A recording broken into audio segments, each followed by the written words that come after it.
बीती 30 मई को राजधानी दिल्ली में तूफ़ानी हवा और मूसलाधारी बारिश ने जिस तरह से राजधानी दिल्ली में तबाही मचाई, तो वहीं जामा मस्जिद के बीच के गुंबद का ऊपर का बुर्ज कलश पूरी तरह से धाराशाही हो गया। पहले ही जामा मस्जिद पर वहाँ की मरम्मत, वहाँ की जर्जर हालत पर सियासत खूब जम कर हुई, तो फिर अब दोबारा से सियासी जमावड़ा वहाँ दिल्ली की शाही जामा मस्जिद पर लगने लगा है। जबकि शाही इमाम अहमद बुखारी साहब ने पहले ही कहा कि ASI और दिल्ली वक्फ बोर्ड को हम पहले ही इत्तला दे चुके हैं, जामा मस्जिद की हालत बेहद ज़्यादा जर्जर है और भी ज़्यादा नुकसान अब जामा मस्जिद को पहुंच सकता है। आज दिल्ली वक्फ बोर्ड के चेयरमैन अमानतुल्लाह खान का एक डेलीगेशन दिल्ली वक्फ बोर्ड की ओर से पहुंचा और वहीं AIMM दिल्ली की तरफ से मुमताज़ आलम रिजवी, जो हाल ही में AIMM को ज्वाइन किया है, जिन्होंने पत्रकारिता जगत से, तो वो ये एक पूरा डेलीगेशन वहाँ पहुँचा और अमानतुल्लाह खान ने भी अपने ट्विटर हैंडल से ये जानकारी दी कि जल्द जामा मस्जिद की मरम्मत कराई जाएगी और ये जो बुर्ज गुंबद का जो बुर्ज कलश गिरा है, इसको भी दोबारा से लगवाया जाएगा। वहीं शाही इमाम अहमद बुखारी पहले ही कह चुके हैं कि ASI से हमने बात की है और हम इस पूरे मामले में ASI को भी खत लिखेंगे, दिल्ली वक्फ बोर्ड को भी, और जबकि दिल्ली वक्फ बोर्ड आज खुद वहाँ पहुँचा। सियासत भी अब इस पूरे मामले में होने लगी है। कोई लोग लिख रहे हैं कि अब जामा मस्जिद में फ़ंड इकट्ठा किया जाएगा जामा मस्जिद की मरम्मत के नाम पर, तो कई लोग अलग अलग तरह की बातें लिख रहे हैं।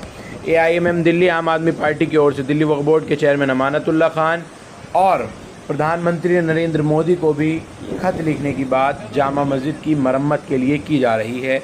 आखिर इस जर्जर हालत के लिए ज़िम्मेदार कौन है? 2 लोग कल इस 30 मई की घटना में घायल भी हुए और इतने बड़े इस पूरे मामले में जब पहले से ही चेतावनी दी गई, दिल्ली के शाही इमाम जामा मस्जिद के पहले ही कहते रहे, वक्फ बोर्ड से भी पिछले साल ये पूरा जो मामला, जब वो एक पत्थर पिछले साल की बारिश में टूट गिरा था, उसमें कुछ लोग घायल तो ना हुए थे लेकिन इस बार घायल भी हुए हैं। आखिर अगर किसी के खुदा नख्वास्ता ज़्यादा लग जाती तो इन मौतों का या फिर इन चीज़ों का ज़िम्मेदार होगा कौन?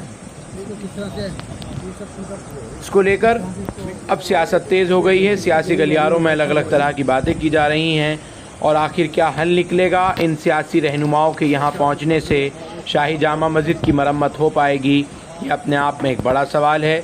AIMM का डेलीगेशन पहुँचा और कई लोगों के डेलीगेशन वहाँ पहुँचने हैं, जबकि सोशल मीडिया पर तमाम सियासी कारकुन दिल्ली के शाही इमाम जामा मस्जिद को ही ज़िम्मेदार कुछ लोग ठहरा रहे हैं, कुछ लोग वक्फ बोर्ड को, तो कुछ लोग ASI को ठहरा रहे हैं। आखिर इस बेहद ज़्यादा जर्जर हालत का ज़िम्मेदार है कौन? क्यों मरम्मत नहीं कराई जाती? या फिर जामा मस्जिद में अपनी जो रकम है, जामा मस्जिद की जो भी कमाई है, क्या उससे इसकी मरम्मत नहीं कराई जा सकती? ये तमाम तरह के सवाल लोग सोशल मीडिया पर इस वक्त लिख रहे हैं। तो वहीं कई लोग मज़े भी ले रहे हैं इन तस्वीरों से, जो गलत जो बुर्ज गिरा है, कोई कुछ लिख रहा है, कोई कुछ लिख रहा है। लेकिन सवाल यही है कि आखिर कब शाही जामा मस्जिद की मरम्मत को अंजाम दिया जाएगा? बल्कि इसी शाही जामा मस्जिद को नहीं, दिल्ली की फतेहपुरी मस्जिद को भी कब इनकी मरम्मत की जाएगी? आप हमारे साथ इस खबर के लिए जुड़े, इसके लिए बेहद ज़्यादा शुक्रिया।